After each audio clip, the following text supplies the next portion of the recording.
Welcome to another Simple Dad Threads tutorial. In this video, I'll show you how to reply with a GIF on your Threads app. So if you're new on the channel and you want to find out more about your iPhone, your Android phone, or any other social media apps, then go ahead and hit that subscribe button to become a part of the Simple Dad community. Hit the like button if you find this video useful. So if you're scrolling through these Threads posts and you want to reply with a GIF, then let me show you how to do this. So on your iPhone or your Android phone, you're going to first go ahead and open up your App Store. Here you need to go ahead and search for the Gboard, which is a Google keyboard. Go ahead and download it and install it on your phone. Once that is done, you want to go back to your Threads app.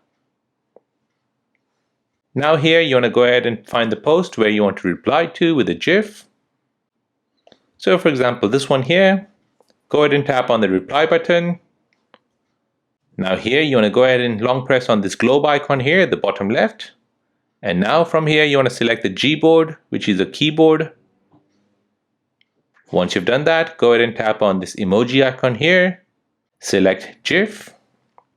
And now you'll see all the GIF which are available to use. Go ahead and search for the GIF which you want to use.